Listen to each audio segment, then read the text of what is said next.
जब बच्चा उसका ससुराल के अंदर, जब बेटी उसकी ससुराल के अंदर परेशानी न होती है, तकलीफ न होती है, तो खुदा की कसम माँ बाप की नींद उड़ जाती है।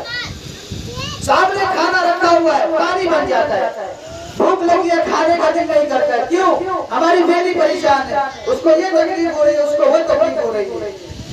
तो अगर हम अपनी बहू को खुश रखेंगे तो इंशाअल्लाह हमारी बेटी को खुश रखेगा। ये सोच हमें अपनानी चाहिए, ये सोच हमें बनानी चाहिए। ये सोच कौन बनाए? हम और आप बनाए। हमें अपने साथ मिलजुल कर रहना चाहिए।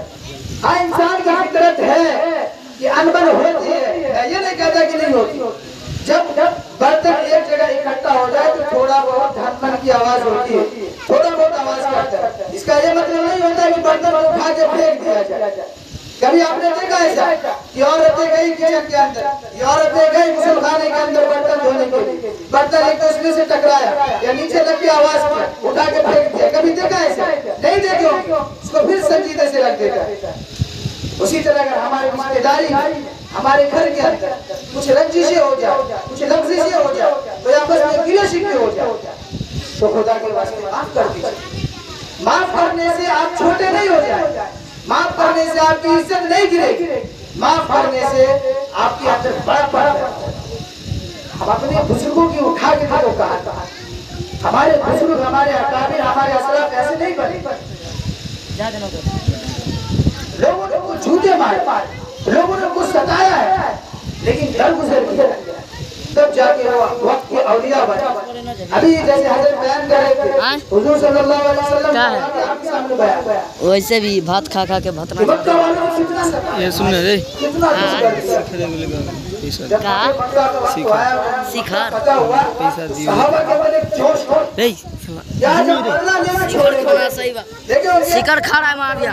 8-10 आदमी शक्रिया कभी नहीं चले तो अगर एक दो आदमी हसन में आ गया शिखर खा रहा। बदला ले लेंगे। आज हमारे पास तो लोग सोचे कि आज हम बदला लेंगे, लेकिन आप सल्लल्लाहु अलैहि वसल्लम ने फरमाया नहीं, आज माफी का दिन है, दरगुजर करने का दिन है, गले लगने का दिन है। वही नबी नहीं, हम भी उम्मत, वही नबी की तारीफ को हम पढ़ने वाले, वही नबी की सीरत पे हम चलने वाले।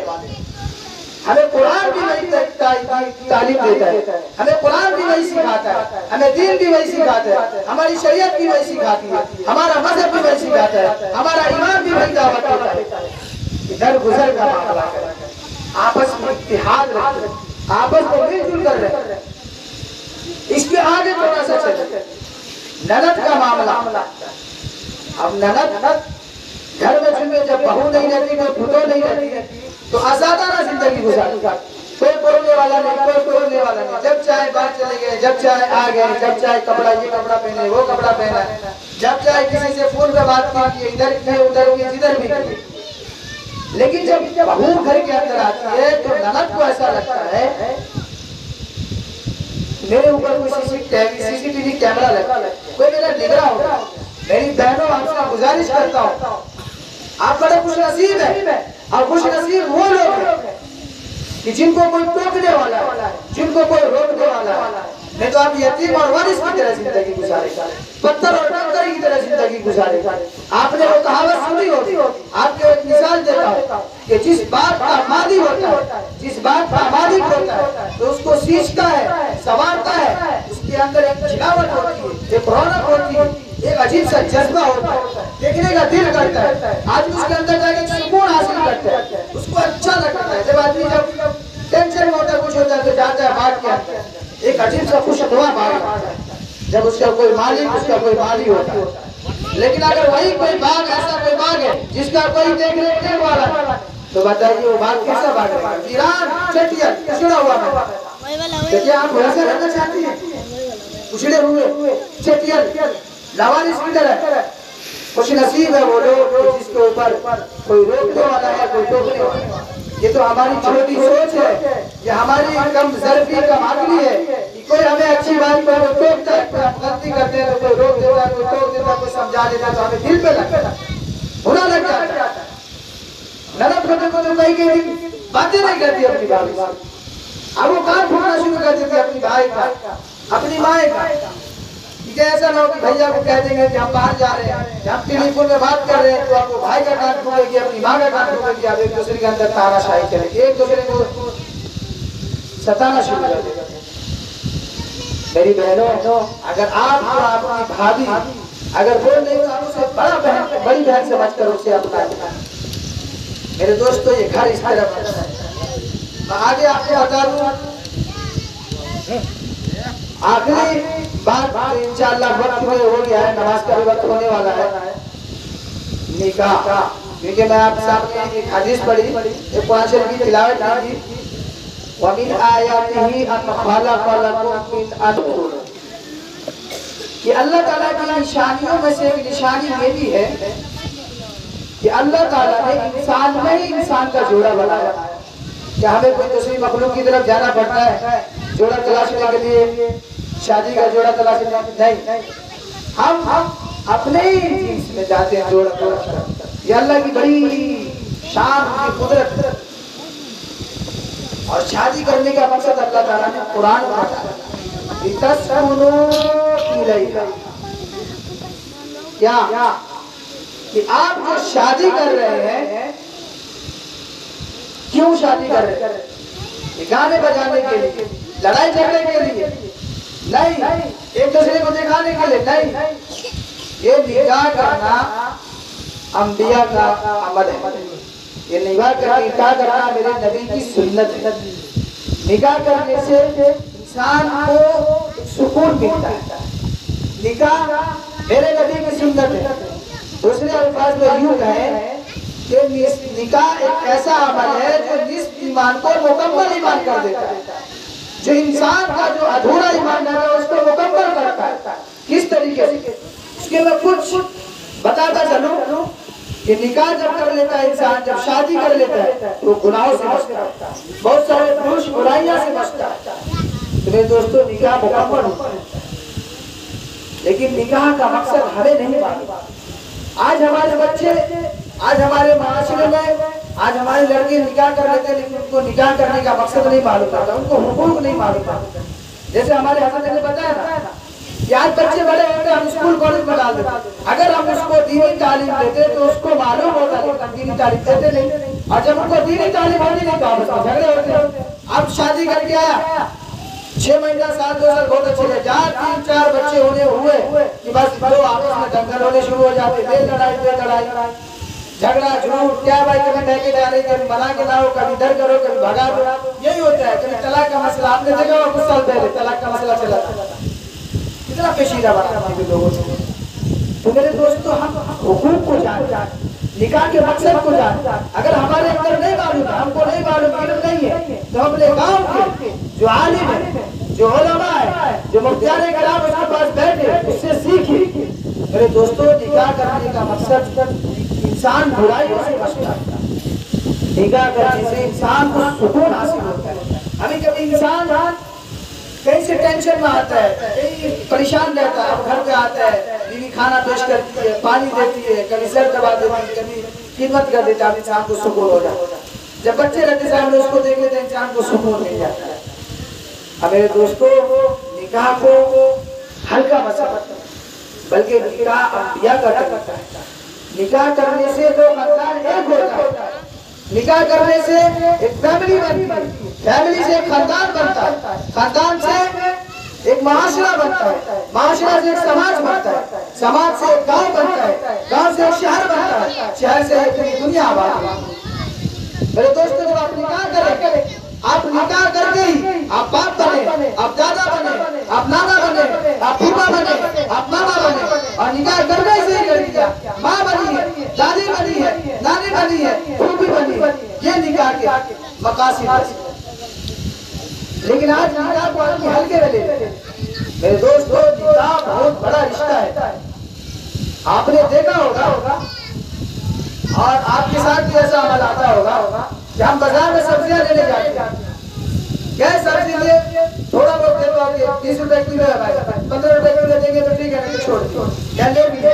लेकिन जब निकाह की बात आती है, जब रिश्ते की बात आती है, तो मेरे दोस्तों, आप अपने बड़ों से पूछिएगा, आप अपने बाप से पूछिएगा, आप अपनी माँ से पूछिएगा, दादा दादी से पूछिएगा कि कितनी छानबीन करते हैं। क्यों? क्योंकि ये निकाह ऐसा वैसा रिश्ता नहीं है। ये निकाह दोनों की जिंदगी का मिलन है। ये निकाह जिंदगी भर का सफर है और वो ऐसे सफर को तलाशता है चाहे मर्द हो औरत, जो जिंदगी भर उसका सफर निभाता है। आज हमारे माशरे के अंदर आदमी निकाह कर लेता है, उसका हुकूक नहीं मानता। आप लड़कों के अंदर एक अजीब सी खासियत हो जाती है, यहाँ है थोड़ा सा गुस्सा बना हुआ, दो चार गाली दे दिए, दो थप्पड़ मार दिए, भाई क्या करेगा। आप थोड़ी देर के लिए गौर कर लीजिए कि जो लड़की आपकी जिंदगी में आई है, आपके निकाह में आई है, कभी उसकी जिंदगी पे झांक कर देखिए कि जब वही लड़की वो भी अपनी माँ की दुलारी है, वो भी अपने माँ के ममता में पली है, अपने बाप की दुलारी है, अपने भाई की अपनी बहन की शफ़क़त में पली बड़ी है, लेकिन जब आपका रिश्ता गया है तो सिर्फ आपके भरोसे पर अपने बचपन की सब चीजों को छोड़ दो, अपने घर बार पर जिसमें वो पली बड़ी जवान हुई, अपने माँ बाप को सबको छोड़कर सिर्फ आपके साथ आ, किसके भरोसे? सिर्फ आपके भरोसे आ गया। ये मेरी जिंदगी का हम सफर है, ये जो खाएगा वो मुझे भी खिलाएगा, जैसे वो सुकून देगा हमें भी सुकून देगा। मेरे दोस्तों, हम उसके साथ अगर कोई गलत बर्ताव करते हैं, अगर उस पर हम ज्यादती करते हैं, ये सरासर जुल्म और गुनाह है। कोई आपके भरोसे पर आना और आप उनसे भरोसे को तोड़ रहे हैं। और हमारी बहनें जो बीवियां की शक्ल में आती है, उससे भी मुअद्दिबाना गुजारिश करूंगा कि उसके अंदर भी कोताहियां होती। देखिए, कोई भी झगड़ा हो, चाहे छोटा हो या बड़ा हो, दोनों तरफ से होते हैं। अगर कोई एक बोला तो उससे झगड़ा नहीं होता। मैं अपनी बहनों से भी एक चीज कहूंगा और घर के तमाम लोगों से कि अगर थोड़ी देर के लिए अगर शौहर कभी गुस्से में चार बात बोल तो बीवी का हाथ कि वो सुन ले, ठंडी रहे, जवाब ना। अगर कभी बीवी कोई बात बोल दी गुस्से में शौहर को, तो उस टाइम पे जरूरी नहीं कि उसको जवाब दे, आप सुन लीजिए, सह लीजिए, बात को समझा दी ताकि उसको एहसास हो। वो भी गर्म है, आप भी गर्म है, दोनों गर्मा गर्मी में अगर जवाब देंगे तो जाहिर सी बात है झगड़े की शक्ल बनेगी। और अगर आप झगड़ा करें तो किसकी इज्जत जा रही है?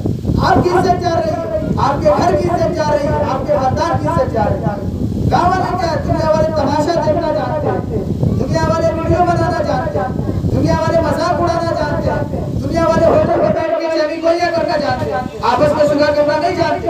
आपस में सुलह नहीं कराने पे आएगा, सुलह आप ही होगा।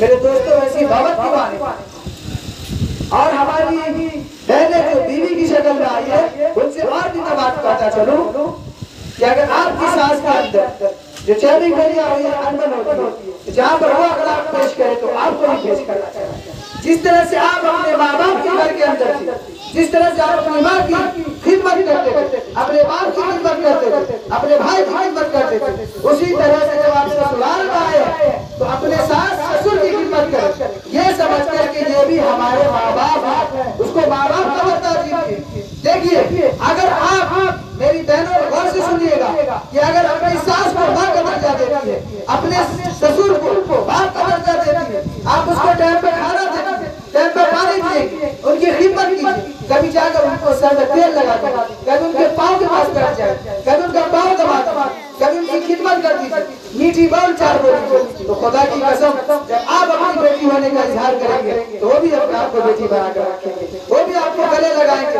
वो भी आपको अपना मानेंगे। मेरे दोस्तों, ये होनी चाहिए। और मैं अपने भाई से भी कहना चाहता हूँ और सभी हजरात से कि हम अपनी सोच को कुशादा बनाएं, हम अपनी सोच को बड़ी बनाएं। आपकी जिंदगी में जो लड़की आई, जब तक वो अपने माँ बाप के साए में थी, तब तक उनका जिम्मा उनके माँ बाप को बचा। लेकिन जब आपकी जिंदगी में आ गए, आपके निकाह में आ गए, तो तमाम जरूरियात, उनकी तमाम जरूरियात, उनके तमाम हुकूक आपके ऊपर आपका हक बनता है, चाहे बाहर की जरूरियात हो, चाहे घर की जरूरियात हो, आप उसकी जरूरियात को पूरी करें। और घर के अंदर इस तरह से आप मिलजुल कर रहिए, जिस तरह से 5 उंगलियां से एक हाथ बनती है, जिस तरह से ईंट बनकर एक घर बनता है, उसी तरह से आप अपने परिवार के अंदर इस तरह से रहिए कि कभी गिला शिकवा का मौका मत दीजिए और हर कोई आपस में मिलजुल कर रहिए। अल्लाह ताला हमें और आपको, क्योंकि टाइम हो चुका है इसलिए अपनी बात खत्म कर रहा हूँ, नमाज का भी वक्त हो गया है। अल्लाह ताला हमें भी और आपको सभी हजरात को आपस में मिलजुल कर आपस में प्यार मोहब्बत के साथ सुकून के साथ जिंदगी गुजारने का तौफीक अता फरमाए। आमीन व आखिर दावाना अल्हम्दुलिल्लाहि रब्बिल आलमीन।